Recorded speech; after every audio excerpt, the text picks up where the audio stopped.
Japan built a wall against the sea. Not a few kilometers, nearly 400 kilometers of coastal defenses. Concrete walls rose along towns, fishing ports, and narrow strips of land. In some places, they stood several meters above the ground. The reason was terrifyingly simple. On March 11th, 2011, the ocean came inland. A massive tsunami tore through northeastern Japan. Entire neighborhoods disappeared beneath the water, and some of the old seawalls were simply overwhelmed. So Japan decided to rebuild, higher, stronger, and far more extensively than before. But there was a problem. A wall designed to protect people from the ocean could also change the way those people lived beside it. It could block their view, alter their coastline, change how communities reached the water. And if another tsunami arrived, engineers still couldn't guarantee the wall would stop everything. Japan was building one of the largest coastal defense systems in its history. But years later, the real question was no longer whether the wall could hold back the sea. It was what the wall itself would change. The first thing Japan had to confront was not the wall. It was the memory of what happened without it. On March 11th, the earthquake struck offshore. Minutes later, the sea began moving toward the coast. In towns across Iwate, Miyagi, and Fukushima, warning sirens filled the streets. Some people climbed hills. Others ran for evacuation buildings. But the wave arrived faster than many expected. It surged over existing coastal defenses. In some places, the water rose far beyond the walls designed to stop it. Entire communities were suddenly underwater. For the engineers studying the disaster, one detail was especially disturbing. The problem wasn't simply that the old walls were too low. Some had been damaged by the earthquake itself. Others were overtopped by waves far larger than their original design. And once the water passed the barrier, the wall could no longer protect the town behind it. So Japan changed the strategy. Instead of simply rebuilding what had been destroyed, authorities began designing a new generation of coastal defenses. Higher walls, stronger foundations, massive concrete structures stretching across hundreds of kilometers. But then engineers faced an uncomfortable question. How high is high enough when the ocean has already shown that predictions can fail? The answer was not simply to build higher. Engineers first had to understand what the ocean had done. Along the damaged coastline, they examined broken seawalls, destroyed buildings, and the ground beneath them. Some foundations had shifted during the earthquake. Others were undermined when the tsunami rushed back toward the ocean. Then came the difficult decision. Japan would build coastal walls designed around a much larger tsunami. In many communities, that meant barriers several meters higher than the old defenses. But the new walls came with a cost nobody could measure in concrete. They changed the view of the sea.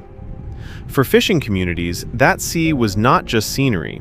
It was where people worked, where boats were launched, where generations had lived beside the water. Some residents feared that the new barriers would make their towns feel cut off from the ocean they depended on. And then came the twist. The walls were not designed to make the coastline completely safe. They were designed to buy people time. That meant the ocean could still win. The goal was simply to slow it down long enough for people to escape. But to build hundreds of kilometers of defenses on that principle, Japan first had to solve an even harder problem. The ground beneath the wall could not be trusted. The ground beneath the new wall was not the same everywhere. Along Japan's northeastern coast, some sections rested on solid rock. Others crossed softer layers of sand, gravel, and sediment.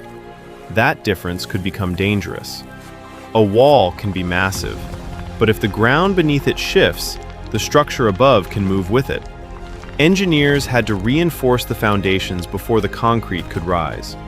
In some locations, deep steel piles were driven into the ground. layers of earth were compacted and strengthened. Every section had to be designed around the coastline beneath it. But then came another problem. The ocean does not simply attack a wall from the front. When a tsunami surges inland, enormous amounts of water can rush around the ends of a barrier. And when the water retreats, it can pull soil and debris back toward the sea. That force can weaken the very ground holding the wall in place. For the communities that had already watched the ocean destroy everything they knew, this was terrifying. The new defenses had to survive the wave. But they also had to survive what happened immediately afterward.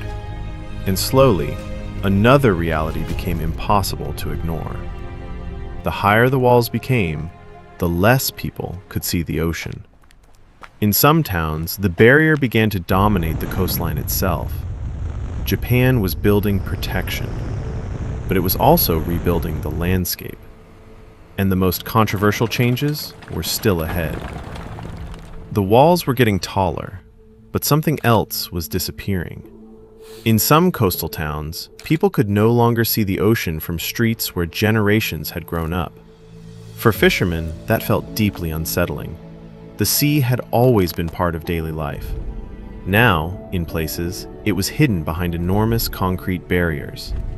And the walls created another problem. They had to include openings for roads, rivers, and fishing ports. Those openings could become weak points. So Japan installed gates that could be closed when dangerous waves approached. But there was a catch. A wall does not have to collapse to fail. Water only needs to find a path around it. That meant engineers had to think beyond the concrete itself. River mouths needed gates. Harbors needed protection. Low-lying roads needed barriers. Entire sections of coastline had to work together as one system. The scale was becoming enormous. Hundreds of kilometers, thousands of individual structures. And still, nobody could guarantee that the next tsunami would behave exactly like the last one. That was the unsettling truth. The new defenses were never meant to create an impenetrable shield. They were meant to reduce the damage and give people precious minutes to escape. But then came the moment when all the calculations would face their hardest test. Because the ocean was still there, and Japan knew it would eventually come back. When the new defenses finally began standing along the coast, they looked almost unreal. Concrete walls stretched across towns that had once opened directly toward the Pacific. But their real test was not how they looked. It was whether they could give people something the old defenses could not: time. The new system was built around a simple idea.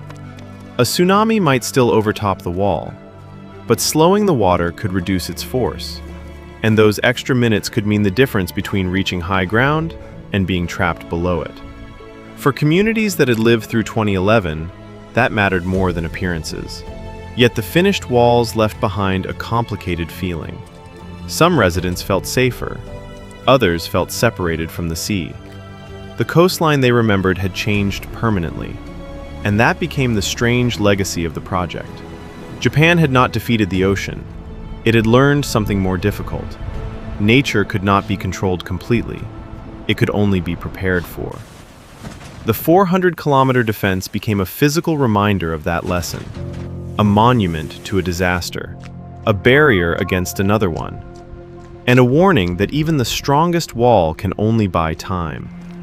Because when the next great wave comes, the most important protection may still be the decision to run. If you want more real stories where humans tried to reshape nature and discovered consequences they never expected, subscribe.